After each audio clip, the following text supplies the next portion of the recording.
If we go back and have a look at Euler's identity, we know that e to the I theta equals cos theta plus I sine theta. If we substitute, instead of theta, put minus theta, so e to the I minus theta, that'll be cos minus theta. So whatever angle is up there, whatever value, in this case it's minus theta, goes in there, plus I sine minus theta. Now the minus, positive times the negative, we'll put the negative at the front, so e to the minus I theta is equal to, going back to the unit circle, cos of minus theta. Unit circle C-A-S-T, here's minus theta. Down to there. Minus just means it's going in the clockwise direction. Cos is going to be positive, so cos of minus theta is simply cos theta. It's the angle that comes away from the x-axis. So that's cos theta. Now, sine of minus theta, so we want the sine of this same angle here.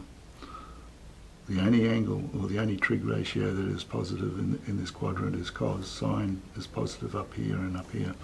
So sine is going to be negative. So instead of sine of minus theta, we can put the negative at the front, minus I sine theta.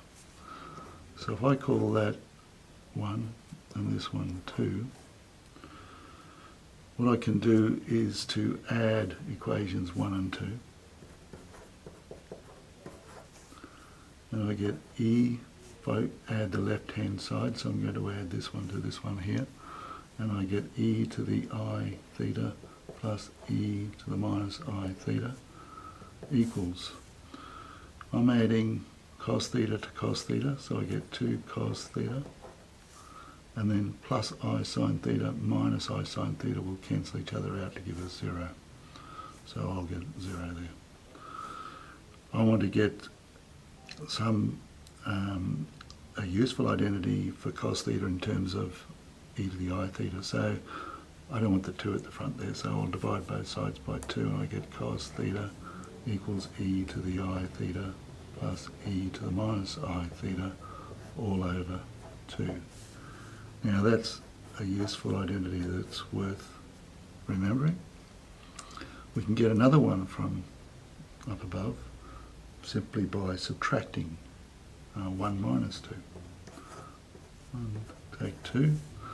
So we're taking this line here away from that line there. So my left-hand side will be that minus that.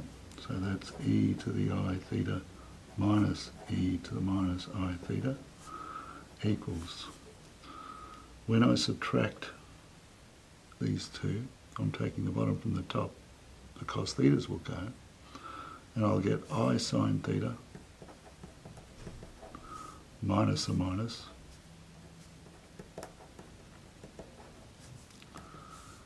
minus a minus becomes a plus, so you get 2I sine theta minus a minus a plus, so I sine theta plus I sine theta is 2I sine theta.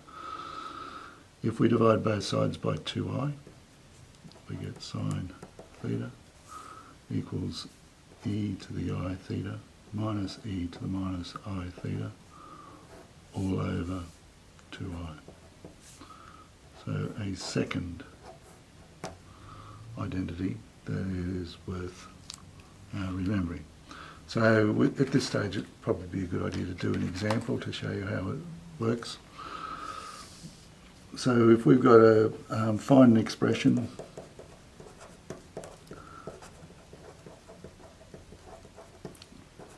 for sine cubed theta in terms of trig functions,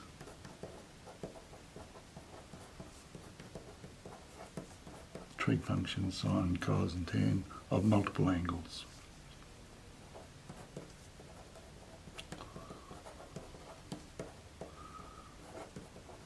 Okay, so first trigger you've got to look at when you're trying to do these is we've got sine cubed theta, and we're going to use the identity that we've just established here up above.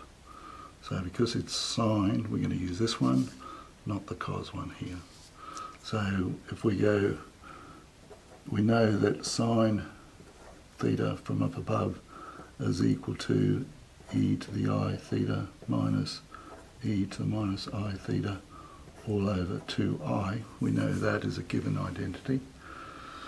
We want sine cubed theta, so we're simply going to cube both sides. Now we can put brackets around that and put the power of 3, or we can just write it like that. However, this one over here is a little bit more complicated, and we'll have to put the brackets around and put to the power of 3. Probably a good idea to take the 2I cubed out the front, because 1 cubed is just going to be 1. And then we've got e to the I theta minus e to the minus I theta, all raised to the power of 3. Now 2I times 2I times 2I, which is 2I to the power of 3. 2I times 2I. 2 times 2 is 4, I squared. I squared is negative 1, so that's negative 4. And then we've got to multiply this by another 2I to get 2I cubed. So we've got negative 4 times 2I, because 2I, so this is 2I squared, which is negative 4. So negative 4 times that is negative 8I. So we got negative 1 over 8I. Now once again we need to know the binomial expansion, and to the power of 3 it goes 1, 3, 3, 1 other coefficients. So we've got to cube the first term, so it'll be 1, the coefficient 1, this to the power of 3, e to the I theta, all raised to the power of 3, plus 3, this squared, e to the I theta squared, times negative e to the minus I theta. So it'll go 1, 3, 3, 1. I'm making them all pluses, but I'm making this term negative e to the minus I theta. So plus 3 e to the I theta to the power of 1, e to the minus I theta squared. That should be a minus in there, because this second term is, this can be regarded as plus negative. Alright, so that term there will become that. Alright, so, and then plus 1 minus e to the minus I theta, all raised to the power of 3. So I've done a binomial expansion there, and I get negative 1 on 8I. This will be e to the 3I theta. Now this here, when I multiply, this will be e to the 2I theta, and this is a negative here to the I theta, so that's a power to a power you multiply, so that's 2I theta minus I theta will be just a positive I theta, and the negative comes out the front, so that'll be negative 3 e to the I theta. This one here, when you square this negative here, it becomes a positive, so all this term will be plus 3. Now that'll be e to the minus 2I theta, and you've got to add that to I theta. Minus 2I theta plus I theta is minus I theta. And then when you cube a negative, you're going to get a negative. That'll be e power raised to another power. You multiply these indexes, minus 3I theta.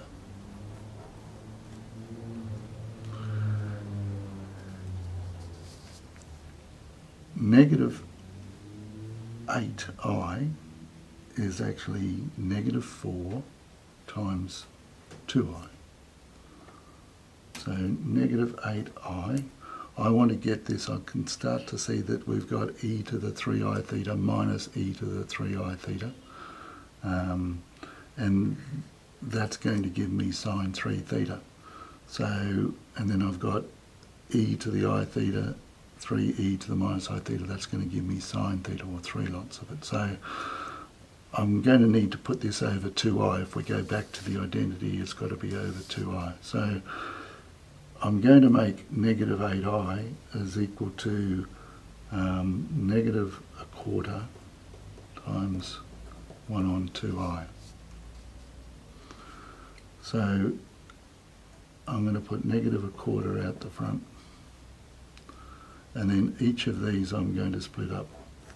I'm going to group that one with that one, and you get e to the I 3 theta, just put the 3 around there, I 3 theta, minus e to the minus I 3 theta, all over 2i.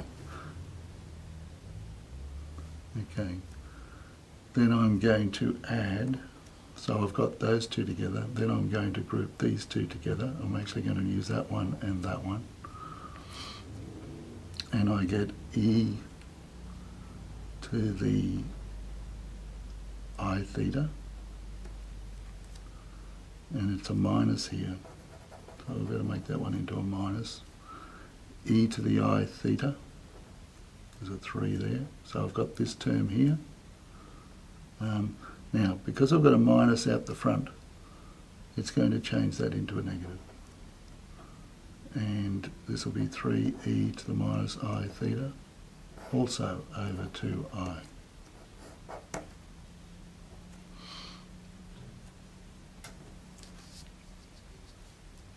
Okay, so what I've done is I've grouped that one and that one together, and that one and that one together. And going back to our identity for sine theta, it's e to the I theta minus e to the minus I theta all over 2i. So this will become minus 1/4. Now this is an identity for sine of 3 theta.